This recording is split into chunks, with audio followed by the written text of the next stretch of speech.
servicios de los 3PL,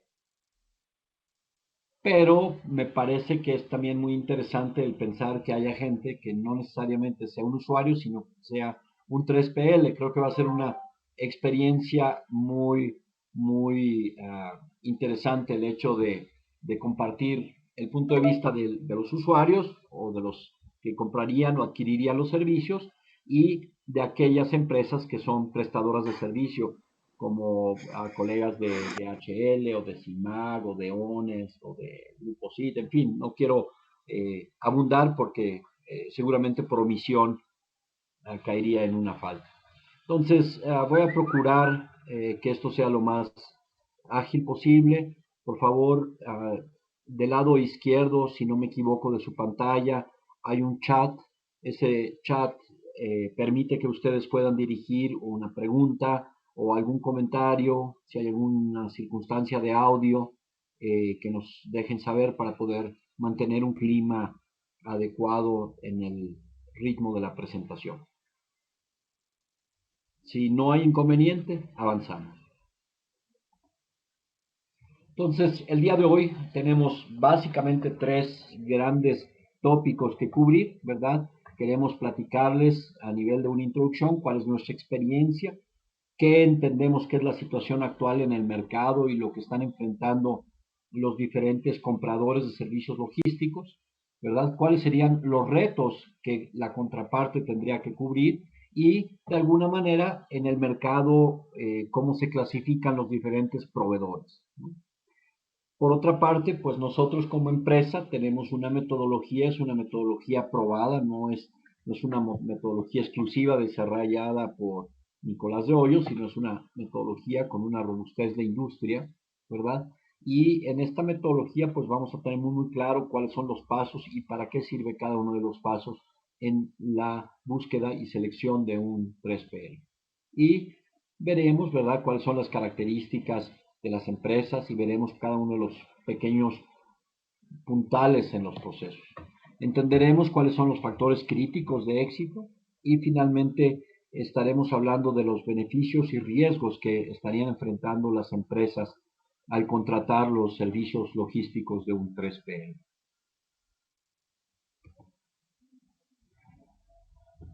A manera de introducción, la tercerización de operaciones logísticas es una tendencia que abarca ya de hace algunas décadas hacia acá. En México, sin embargo, sentimos que está tomando un auge, ¿verdad? Y hay adicionalmente una expansión de proveedores. ¿Qué quiere decir esto? Pues en esta expansión de proveedores había empresas transportistas que ahora están tocando o buscando cubrir elementos de almacenaje y distribución, y de alguna manera también hay almacenadoras o almacenajes o empresas de almacenaje y distribución que están buscando hacer suyos o tener un poquito más cercanos los servicios de proveeduría de transporte y distribución o quiebre de pedidos.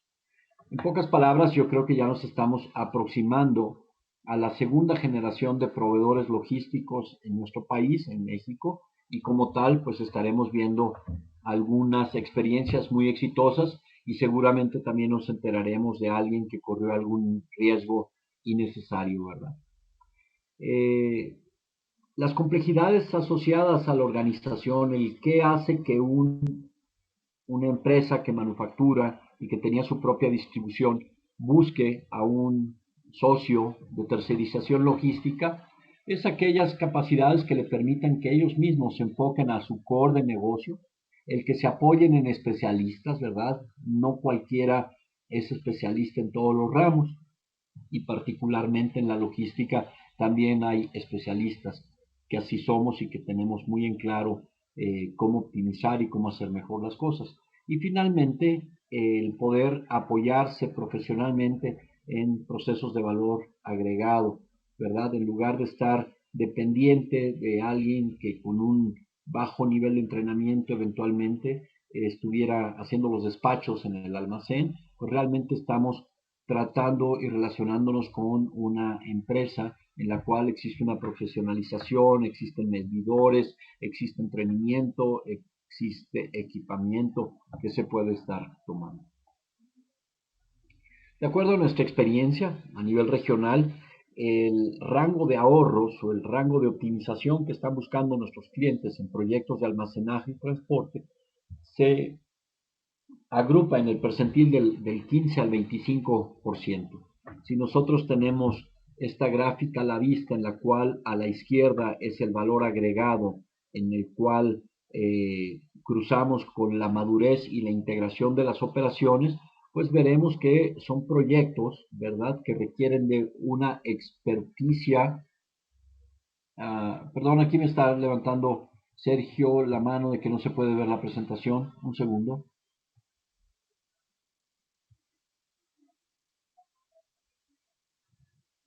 ¿Ya, Sergio?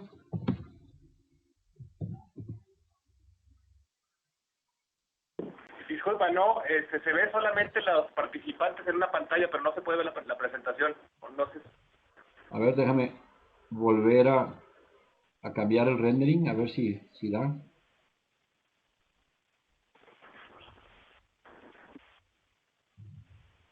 Aquí.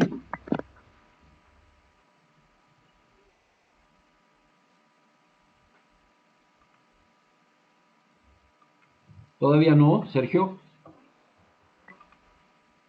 No, o sea, veo nada más una pantalla donde salen todos los participantes, pero nada más. José Luis, ¿tú alcanzas a ver?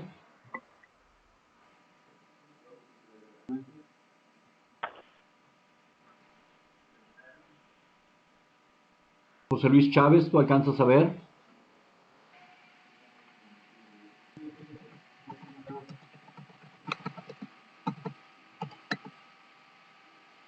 José Luis sí lo está viendo, entonces al parecer es un problema local.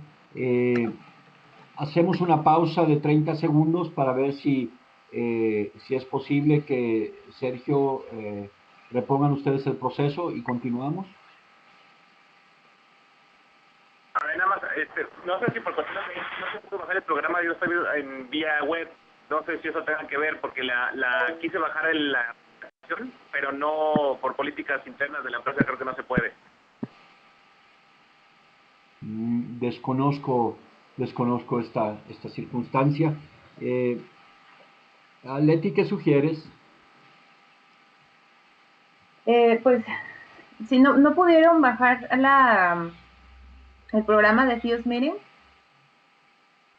No, al parecer por cuestiones de firewall no se pudo bajar.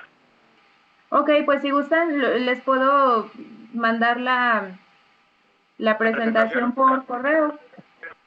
Sería perfecto. ¿Perdón? Excelente. Ok. Sí, estaría perfecto. Gracias, Leti, si podemos ir avanzando así y cuando esté Adelante, sí, cambiando adelante. de pantalla me referiré al número de hoja en la que estemos. Ok. Perfecto, mil disculpas. No, adelante. Entonces, en tanto voy a continuar. Estaba yo hablando de que, de acuerdo a nuestra experiencia, las empresas quieren encontrar en la tercerización de operaciones logísticas ahorros no menores a un 15%, ¿verdad? ¿Y por qué es esto? Porque finalmente el reto y los riesgos que implicarían un cambio tienen que tener un payback adecuado.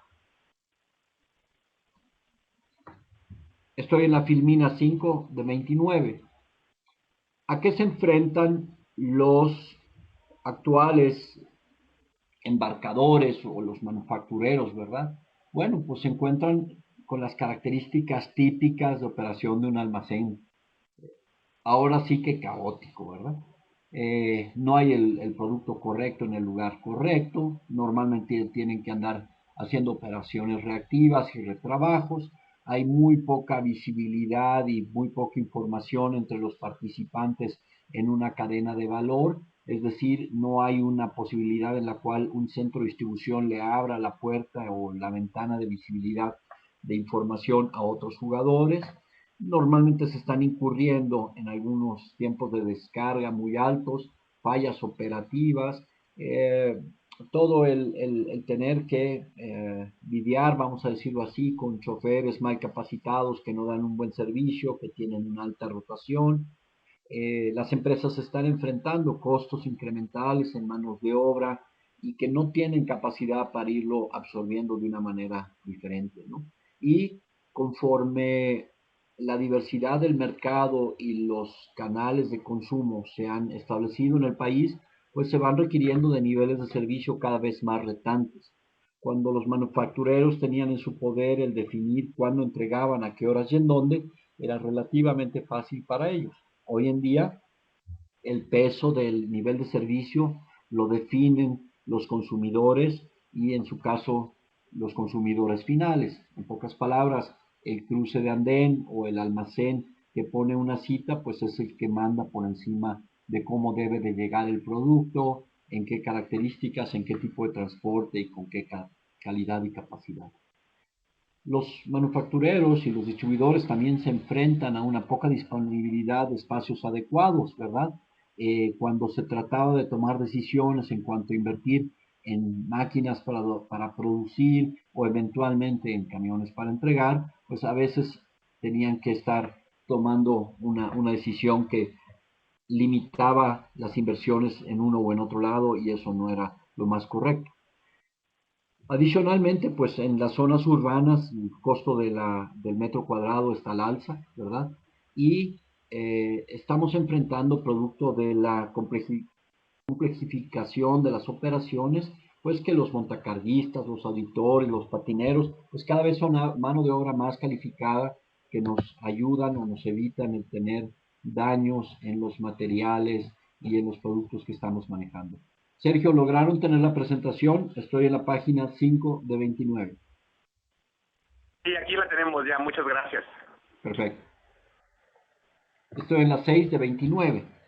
Por lo tanto, cuando vemos esta complejidad a la que se enfrentan los que demandan de un servicio 3PL, pues tienen que enfrentarse a un proceso de decisión que es costoso, ¿verdad? Ellos lo entienden así. Es una decisión que es compleja porque involucra ceder e interactuar de manera diferente en cuanto a temas de procesos, de organización y en cuanto a ser ahora dependientes de otras organizaciones.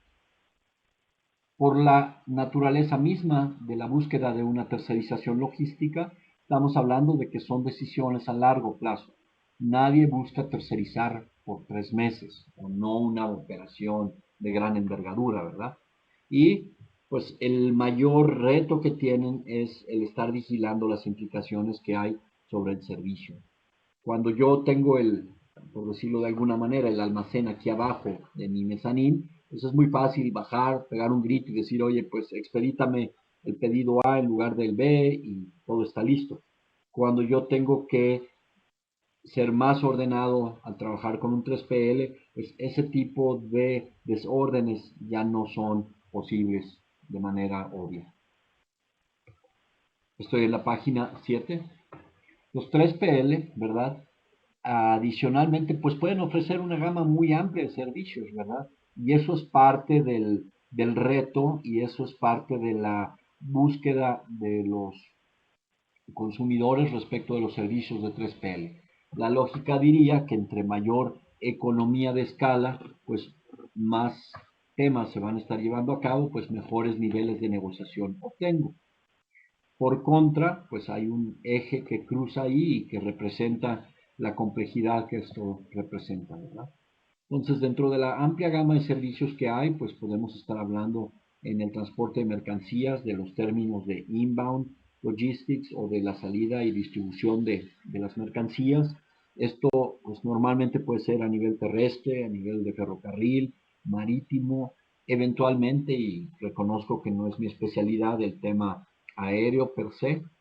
Hay operaciones de consolidación de carga, de almacenaje, el procesamiento de las órdenes y cada vez más complejos servicios de distribución y entrega. Adicionalmente, hay algunos aspectos clave, tanto de freight forwarding. Hay hoy en día empresas que pueden estar operando en una economía como la mexicana sin tener ni siquiera una oficina, ¿verdad? Aquí todo lo hacen a través de agentes terceros que les permiten atender a sus mercados de una manera prácticamente natural y sin inversión. Disculpen. Y finalmente, bueno, incluido en todo este tema, los despachos de aduana, tanto de entrada de mercancía como despacho hacia exterior. Estoy en la 8. De cara a esta complejidad, pues también hay retos permanentes para los proveedores logísticos, para aquellos que ofrecen tomar por su cuenta y riesgo las operaciones de otros, ¿verdad? Y estarles entregando resultados. El primer reto para ellos es definitivamente el servicio al cliente, el poder cumplir o exceder las expectativas de las cuales el cliente se enamoró y con los cuales fueron contratados. Y quizá más importante aún, el tema de la mejora continua. En nuestra experiencia, y quizás más adelante vamos a platicar de lo que busca una empresa, no solamente es hoy tercerizar, sino entrar en un proceso de mejora continua que les permita mantenerse al día en todas sus prácticas de negocio, particularmente en la logística, la distribución y el transporte.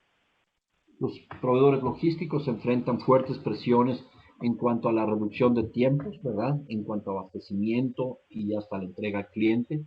El contar con buenas prácticas en el manejo de materiales, esto se convierte en un must, así como en las prácticas de transporte. Y finalmente en la reducción de costos operativos, ¿verdad? Y ello significa la supervivencia de ellos como empresa y la rentabilidad con la que estarían entregando a sus accionistas. Por lo tanto, es muy importante lograr mayores ingresos en un ambiente económico difícil frente a operaciones logísticas más complejas. Paso a la siguiente. En el mercado se ha denominado el que hay básicamente tres tipos de proveedores logísticos. Yo no me atrevería a ser más papista que el Papa y decir que son tipos exclusivos. Yo creo que casi siempre hay una pequeña combinación, un pequeño tinte en cada uno de estos proveedores que los hacen que los PLs y las 3 PLs y las 4 PLs pues no sean tan nítidas, ¿verdad? Sin embargo, de una manera educacional, pues me gustaría decir que hay un tipo de proveeduría logística que son los PLs, los proveedores logísticos, que básicamente operan con sus propios camiones, su propio almacén y su propio personal. Los 3PL, que sería quizá un siguiente nivel de complejidad, son empresas que buscan solucionar, ¿verdad? Complementando las operaciones que como PLs o proveedores logísticos ya tienen, ¿verdad? A través de acercarse con otras empresas, ¿no? Si yo tengo muy buenas fortalezas en almacén, me acerco a una buena capacidad de distribución de mercancía, ya sea en menos de camión completo o en camión completo. Y finalmente existen aquellos tercerizadores logísticos a los que llamamos 4PLs, en donde prácticamente ellos tienen el know-how, los niveles de administración de los contratos, el cómo acercar a un cliente con toda una gama muy grande de servicios, inclusive aquellos que ellos no dan o que nunca habían dado. Y esta figura el mercado la denomina como un 4PL. Cambio. Entremos entonces a entender a qué se enfrentan las empresas para seleccionar en esta complejidad de factores de negocio que tienen que tener cuidado, pues cómo seleccionar a un proveedor que va a ser su proveedor a los próximos años. Estoy en la 11.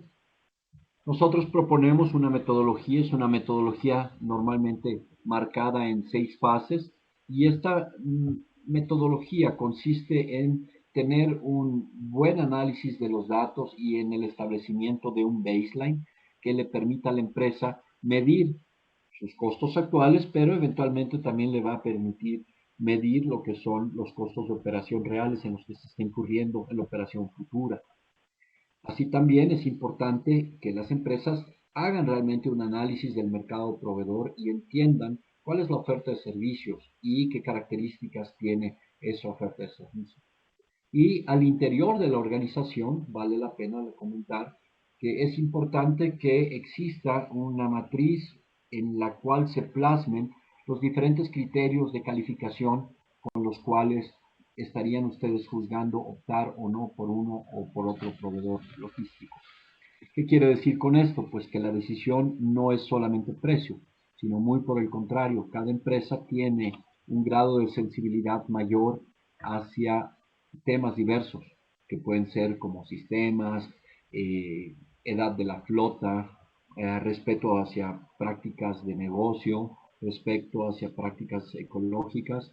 En fin, hay una gama de vectores que estamos pidiendo nuestros proveedores cumplan, y cada uno de estos vectores debe de tener un peso específico en el proceso de evaluación, pues para que no sea solamente precio. Si ustedes caen en la fácil tentación de escoger un proveedor logístico solamente por precio, muy probablemente se van a dar cuenta que están perdiendo más que ganando, y a la larga más bien estarán perdiendo también con el proveedor logístico. Entonces debe ser mucho más rica el análisis, y por lo tanto nos va a permitir modelos de contratación un poquito más complicados, ¿no? Lo que las empresas están buscando es un modelo en el cual pongan todo en una canasta y lo puedan administrar desde el punto de vista de un contrato. En este proceso, bueno, pues también hay que entender cuáles son las diferentes ofertas que entregan los diferentes proveedores en el mercado, inclusive, y esto es una práctica que existe, no necesariamente sea una práctica que nosotros apoyemos, pero existe la posibilidad de pedir al mercado que complemente con algunos otros servicios que no estaban originalmente trazados en el pliego de la licitación o en el template de la solicitud, ¿verdad? Finalmente, en la estrategia de negociación, que es la fase 5 del proceso, ¿verdad? Pues es muy importante el aplicar esta matriz de decisión y ver cómo va a hacer sentido el negociar con una u otra empresa.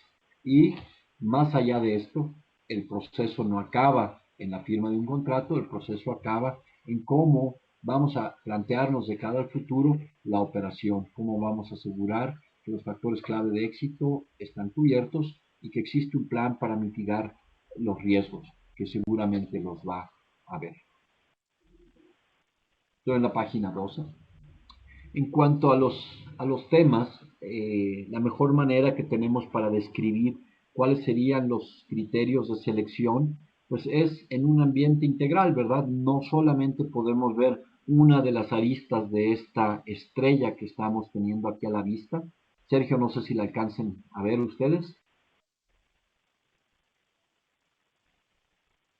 El punto es que debemos estar viendo cómo acompasan los equipos con los sistemas, con la gente, pero la gente sin comunicaciones y sin un modelo de operación es muy difícil que estén entregando los resultados, por mucho que haya elementos para el movimiento físico como túneles, montacargas, etcétera, ¿no? Entonces, es muy importante considerar que cada una de las áreas, ¿verdad?, en las cuales ustedes van a estar seleccionando o tomando criterios de selección para un proveedor logístico, en todos y cada una de ellas va a haber una circunstancia de entender de manera integral el tema. 13 de 29. Aquí hay un ejemplo de esta matriz que les comentaba, ¿verdad?, en la cual cada uno de los niveles tiene un peso específico en la contratación, y contra ese peso específico se van a ir evaluando los diferentes proveedores. Estas matrices, pues en nuestra experiencia, tienen más de 50 proyectos que las respaldan, ¿verdad? Y nos permite asegurar que los drivers más importantes de la operación y los costos están puestos a la vista y al servicio del nuevo cliente.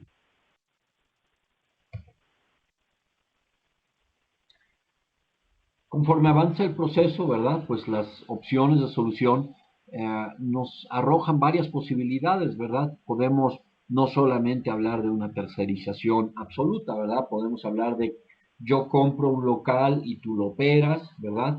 O tú puedes venir a mis operaciones y tercerizarlas internamente. Yo puedo compartir de unos equipos o puedo trabajar directamente con tu equipo propio, me refiero a los activos fijos. O en el camino puedo estar hablando de combinar un solo proveedor a todo lo largo del proceso, o estar hablando de proveedores regionales y proveedores locales que combinan capacidades conforme avanza el tiempo. Estoy en la 15.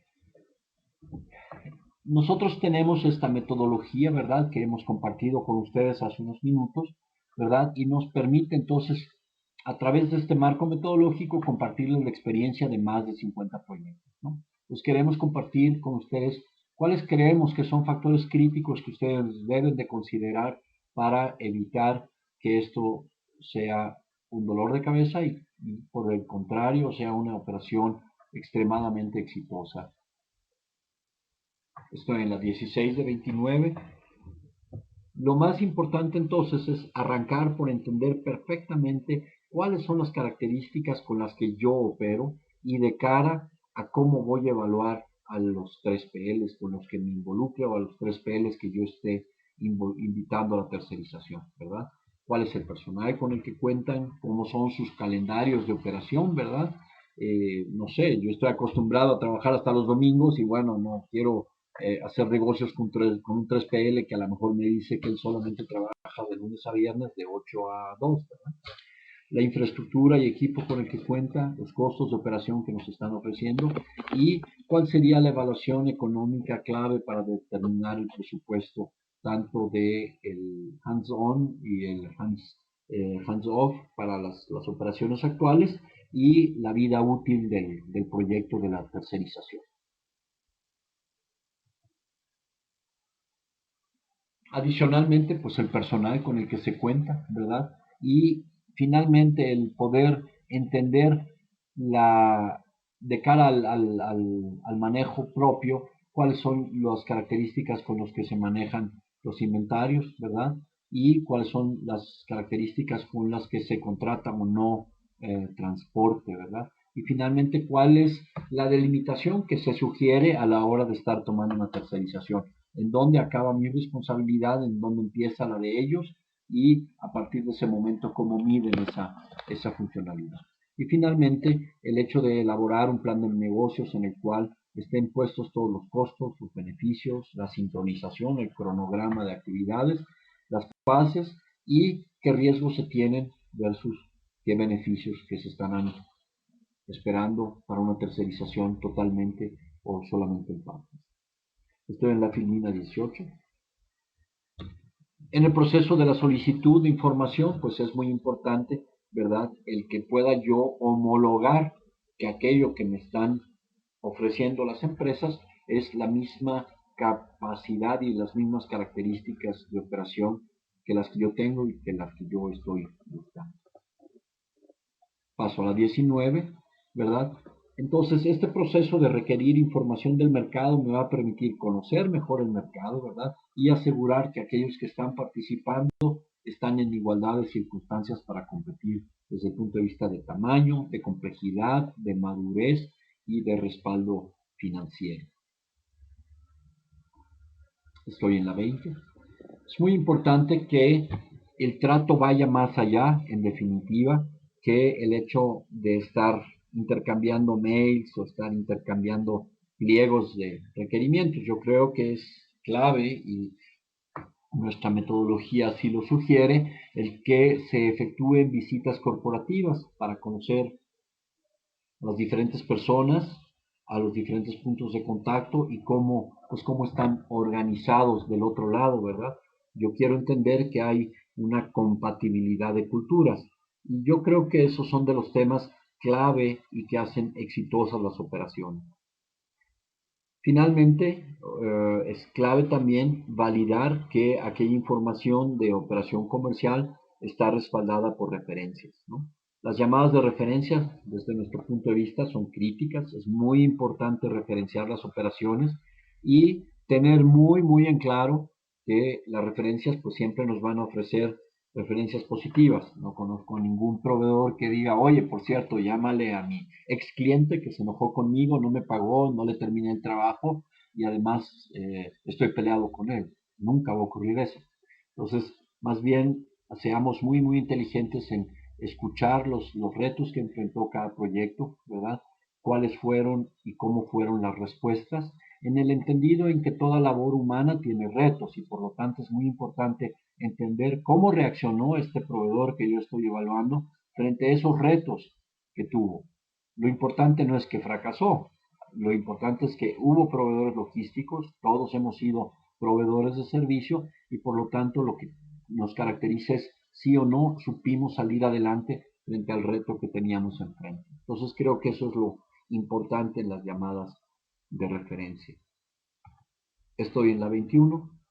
Comentaba entonces que a lo largo del tiempo, cuando una operación logística se terceriza, pues empieza a ser un alivio para la organización y los efectos inmediatos de casi que desde limpieza, orden, políticas, procedimientos se ven muy rápidamente satisfechos, pero también este enamoramiento muy rápidamente empieza a ser sujeto de presiones por la vida diaria, ¿verdad?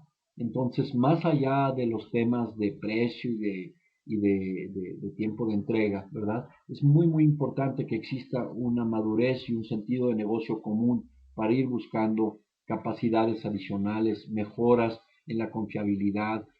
Si antes no trabajábamos con rastreabilidad de pedidos, pues cómo lo podemos hacer hoy en día, cómo podemos ir incluyendo sistemas de alerta y movimiento, ¿verdad?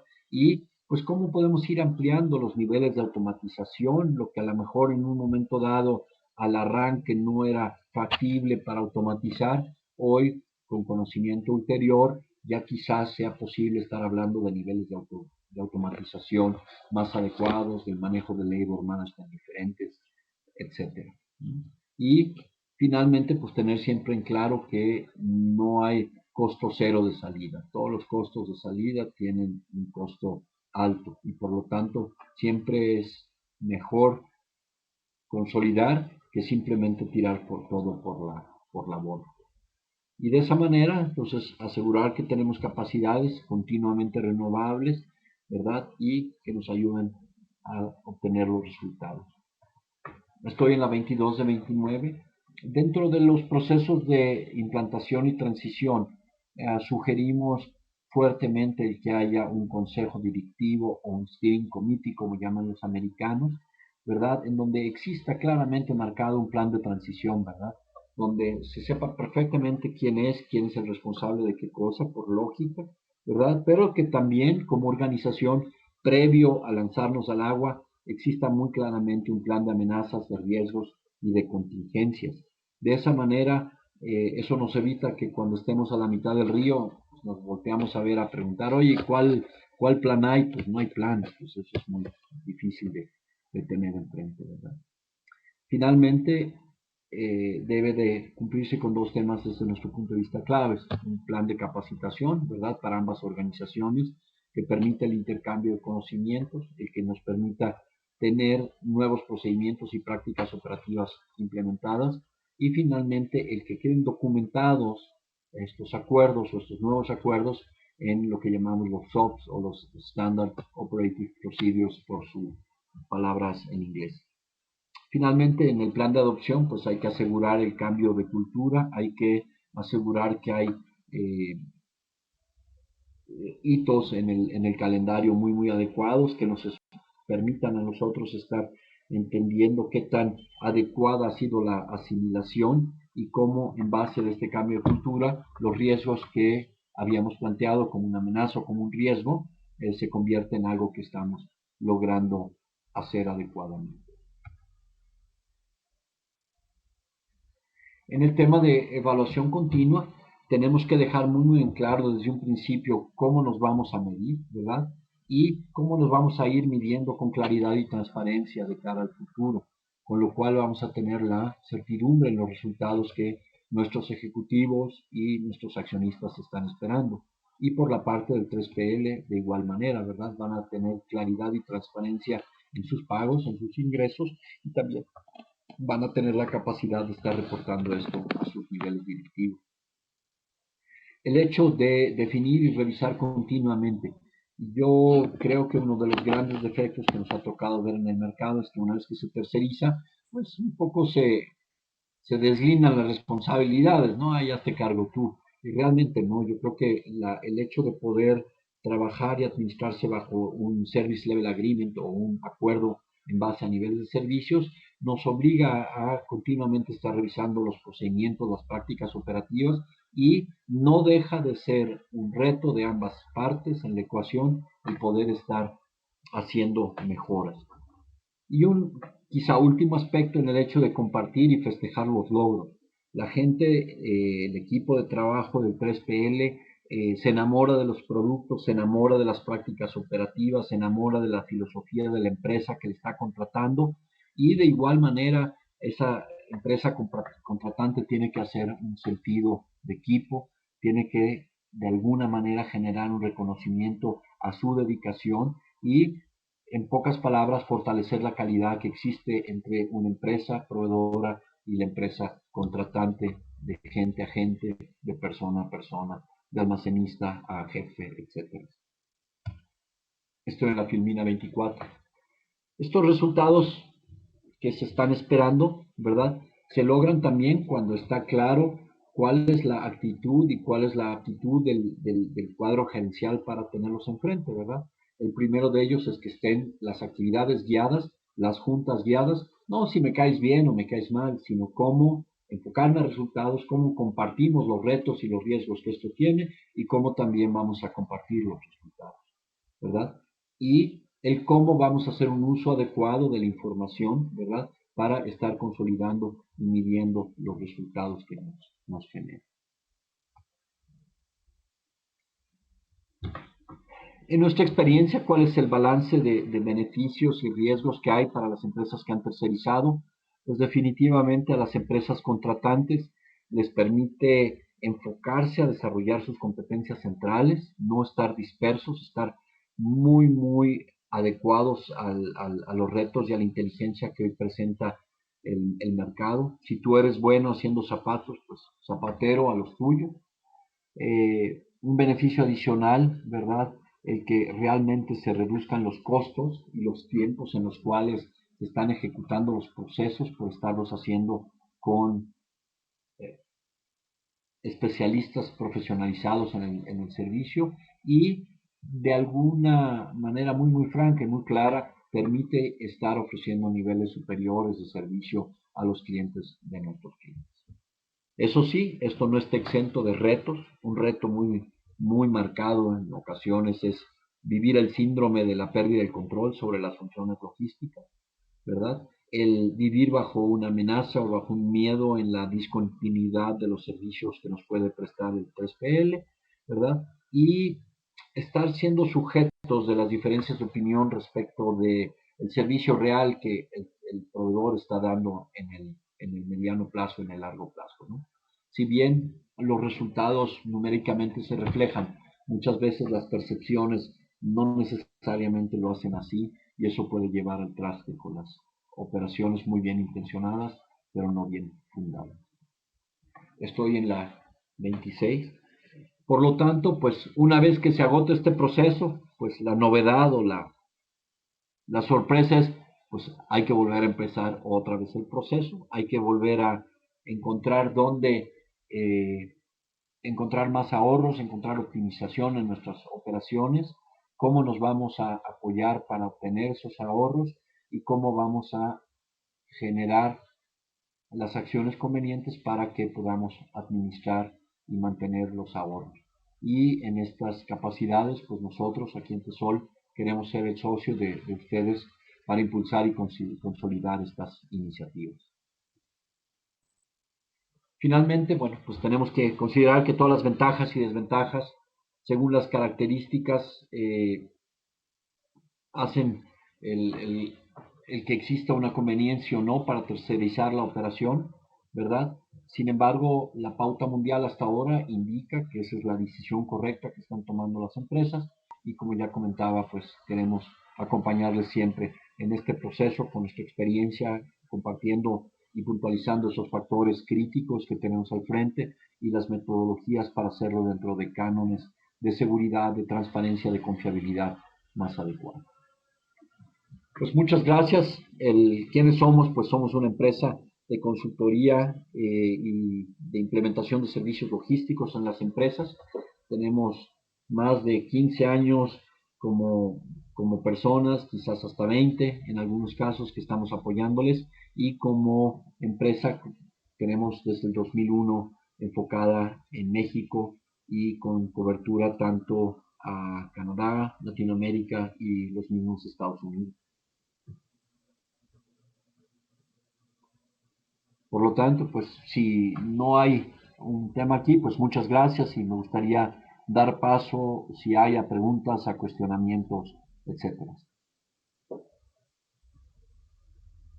Adelante, José Luis, Sergio, equipo.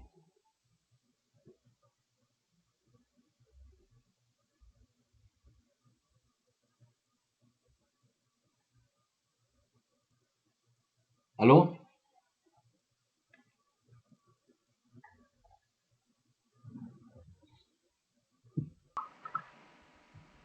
Hola, Nico, pues creo que ya no hay dudas. Ok, si no tenemos dudas, entonces José Luis, Sergio, equipo, la gente de DHL que está por ahí, pues muchas gracias y bueno, estamos compartiendo este material en nuestro canal de YouTube, ahí va a quedar expuesto por si alguien no tuvo la oportunidad de sumarse dentro de este horario, lo podamos tener al alcance en cualquier otro momento.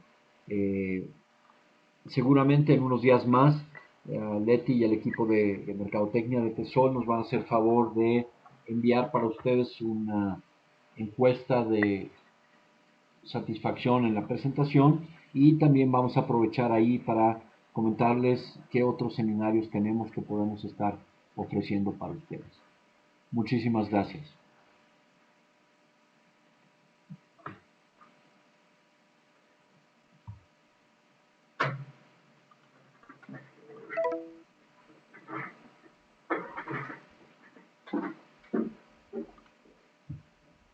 Ah, que la.